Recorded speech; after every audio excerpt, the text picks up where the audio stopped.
Very good morning, 6th class students. How are you? I hope you all are fine. Students, we have completed in the previous video our chapter 9, that is the living organisms and their surroundings or habitat. Okay, students, let us start with the bookwork of this chapter. Students, in this chapter, your NCERT book question number 3 is fill up the blanks. Okay, students? A part. The presence of specific features which enable a plant or an animal to live in a particular habitat is called. क्या कहेंगे बताओ बेटा. Specific features को adapt कर लेना, ठीक है, तो उसको हम क्या बोलेंगे? We call it as adaptation. So you must write here adaptation. Okay, students? Next is B part. The habitats of the plants and animals that live on land. हाँ जी, लैंड पे जो एनिमल्स रहते हैं उस हैबिटेट को क्या कहते हैं बेटा? Land related habitat. क्या बोलते हैं? Terrestrial habitat. But we call it as terrestrial habitat. Okay, और अगर यहाँ पे आ जाए the habitat of the plants and animals that live in water, तो क्या बोलेंगे? We call it as aquatic habitat. क्या बोलेंगे यहाँ पे? Aquatic. Okay students. Next C part. The habitats of plants and animals that live in water. C part में आ गया हमारे पास ये तो सेम. तो हम क्या कहेंगे? जो प्लांट्स और एनिमल्स वाटर में रहते हैं we call that they live in aquatic habitat. Okay students. D part. Soil, water and air.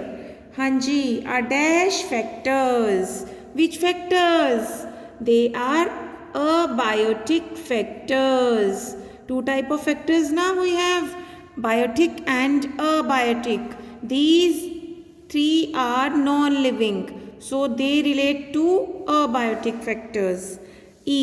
Changes in our surroundings that make us respond to them are called. हाँ जी, जो changes होते हैं surroundings में और वो हमें रिस्पॉन्ड करने के लिए कहते हैं, उसको हम बोलते हैं एक्लिमेटाइजेशन. स्पेलिंग है एक्लीमेटाइजेशन. ओके, इसी तरह से हमने इनको लिखना है. Clear students? नेक्स्ट चलते हैं फोर्थ क्वेश्चन पे. Which of the things in the following list are non living. हाँ जी, कौन कौन सी नॉन लिविंग है? Plough is a non living. Mushroom क्या है? ये प्लांट पे लगती है ना, तो ये लिविंग होती है, ग्रो करती है ना. Swing machine. हाँ जी, आप सबके घर पे होगी स्विंग मशीन. क्या वो भी ग्रो करती है? No. So swing machine. Radio, it is also non living. Boat is non living. Okay, rest all are living. Next comes to the sixth question. Which of the non-living things listed below were once part of living things? हाँ जी, कौन कौन सी हैं? Butter living है? No. क्या आपको कभी ये लिविंग थिंग से हम ये कह सकते हैं कि हाँ, बटर जो है, वैसे बटर हमें लिविंग से नहीं मिलता, बट हमें बटर किससे मिलता है? मिल्क से, जो कि क्या है? Non living. ओके, तो लेदर किससे मिली है? लेदर हमें लिविंग से मिलती है डायरेक्टली, ठीक है. सॉइल नॉन लिविंग, ठीक. ओके, नेक्स्ट वूल भी हमें लिविंग से मिलती है ना बच्चे. Electric bulb non living. Cooking oil ये भी हमें लिविंग से मिलता है, प्लांट से मिलता है ना बेटे हमें. सॉल्ट नॉन लिविंग से. Okay. Apple we get from the living. Apple हमें किससे मिलता है? ट्री से मिलता है. रबर क्या है? Rubber is also we get from the living thing, जो कभी लिविंग थिंग थे, ठीक है. तो ये हमारे कुछ हैं जो कि हमारे क्या थे? कभी लिविंग थिंग्स थे. नेक्स्ट चलते हैं हम इंडियानिका लर्निंग. वर्कबुक है आपकी, दिस इज़ इंडियानिका लर्निंग वर्कबुक। हाँ जी, इसकी वर्कशीट नंबर 1 ओपन करेंगे हम बेटा। This is our worksheet number 1 of Indianica learning workbook. Okay, worksheet 1 में फर्स्ट क्वेश्चन रीड करेंगे। Which of the following is not a terrestrial habitat? इनमें से कौन टेरेस्ट्रियल हैबिटेट नहीं है, मतलब लैंड से रिलेट नहीं करता? फॉरेस्ट टेरेस्ट्रियल हैबिटेट के अंडर आता है, ग्रासलैंड भी टेरेस्ट्रियल हैबिटेट के अंदर आता है, लेक किसके अंडर आती है? एक्वेटिक के। सो ये टेरेस्ट्रियल नहीं है, हम इसको टिक करेंगे। Which part of the plant performs photosynthesis in cactus? Yes, बाकी सभी प्लांट्स में फोटोसिंथेसिस कौन करता है बेटा? लीफ पार्ट, बट कैक्टस में स्टेम, क्योंकि ये भी क्या होता है? लीफ लाइक होता है। Okay students, which is the breathing organ in an earthworm? हाँ जी, अर्थवॉर्म में ब्रीदिंग ऑर्गन मैंने आपको वीडियो में भी बताया था, क्या था? स्किन से अर्थवॉर्म ब्रीथ करते हैं बेटा जी। Which plant is commonly known as touch me not? हाँ जी, टच मी नॉट कौन सा है? Mimosa. Mimosa is the name of the plant. Choose the incorrect pair from the following. हाँ जी, pigeon eggs, potato root. This is incorrect pair. Why? Because we get the potato from the tuber part. Tuber से हमें मिलता है, सो इसीलिए यहाँ पे हम इसको टिक करेंगे।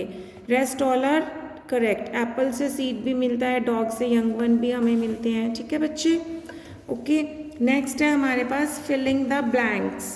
फिलिंग द ब्लैंक्स में फर्स्ट फिलअप होगा हमारा, यस, रीड करेंगे। रॉक्स, सॉइल, sunlight constitute dash component of a habitat. Which component? Abiotic. ये सारे क्या हैं हमारे? abiotic components हैं। Okay students, desert animals such as rats and snakes live in, कहाँ रहते हैं? burrows में, during day time. Okay, burrows में रहते हैं ये डे टाइम में, और नाइट में क्या होते हैं? they will come out. Dolphins and whales breathe in air through. Dolphins और वेल जो हैं कैसे ब्रीद करते हैं एयर में? They breathe through nostrils and blow holes. Nostrils and blow holes present at the head, उनके हेड पे present होते हैं। Okay, living organisms get rid of waste from their body by the process of, किस process से वो अपना waste निकालते हैं बाहर? एक्सक्रीशन से। This method is known as excretion. In plants exchange of gases occurs mainly through, plants में कैसे गैसेज एक्सचेंज होती हैं, किसके थ्रू होती हैं? Stomata. Exchange of gases occur through stomata plants में। Okay students, next is worksheet 2. Our worksheet 2, the first one is true or false. हाँ जी, sunlight is a biotic component of a habitat. बताइए, sunlight biotic है, living है? No, it is abiotic. So you must write here F. F for false. Roots of desert plants generally grow very deep in the soil. जो हमारे desert plants होते हैं उनके roots deep होते हैं soil में। यस, उनके प्लांट्स क्या होते हैं? डीप होते हैं। तो यहाँ पे हम क्या लिखेंगे? True. What we write here? What should we write? True. Okay, next, squids make their body shape streamlined when they move in water. Squids की बॉडी वैसे स्ट्रीमलाइन नहीं होती, बट जब वो वाटर में मूव करते हैं स्क्विड्स और octopus, they make their body streamline. So we must write here T for true. Okay. In fourth one, in plants, the process of photosynthesis occurs only during the day, while respiration occurs only during the night. हाँ जी, photosynthesis day में होती है, ये correct है, but respiration plants में only night में होती है बेटा. No, respiration occurs both in day and at the night also. दोनों ही डे और नाइट दोनों टाइम फुल टाइम रेस्पिरेशन होती है. So this is false. Okay. Breathing is a part of respiration, yes this is true. Breathing जो है respiration का part होता है, ये हमारा ट्रू है बेटा जी। नेक्स्ट है identify the odd one out, yes first one read करेंगे बेटा, लेक, माउंटेन, सी, ओशन। हाँ जी, लेक, सी और ओशन क्या है ये? वाटर याद आता है ना इनको सुन के, तो मतलब ये एक्वेटिक हैबिटेट का पार्ट है। बट जो माउंटेन है वो क्या है? टेरेस्ट्रियल हैबिटेट का पार्ट है। Okay, second one soil, bacteria, plants, animals. हाँ जी, सॉइल क्या है आपका? Abiotic factor. Bacteria, plants and animals क्या हैं आपके? Biotic factors. So you must tick here soil. Needle shape leaves, sloping branches कहाँ होते हैं? माउंटेन में। कोन शेप ट्रीज कहाँ होते हैं? Where they found? At the mountain. But hollow stems are not found at the mountain. Okay, so you must pick the hollow stems. Rest all are the shapes and structures of the trees found at the mountain places. Okay, students. Fourth one, fish, lobster, octopus, whale. Yes, fish, octopus, whale completely live in water. But lobster, it can live in water as well as in the burrows and the burrows made in the rocks. Okay. Fifth one, cow, dog, cat, pigeon. बेटे cow, dog और cat तीनों ही young one को birth देते हैं। But pigeon क्या करता है? It Lay's eggs, eggs से फिर बेबी निकलता है। ओके, सो पिजन का क्या है? पिजन लेज एग्स एंड ये तीनों क्या करते हैं? तीनों क्या करते हैं? यंग वन को they give birth to the young one. Okay students, so बेटा जी इसके साथ हमारा 9th चैप्टर का बुक वर्क भी कंप्लीट हो जाता है। I hope that you may have completed all the work and better learn the question answers and try to understand each concept of lesson 9. Okay students, bye bye, God bless you.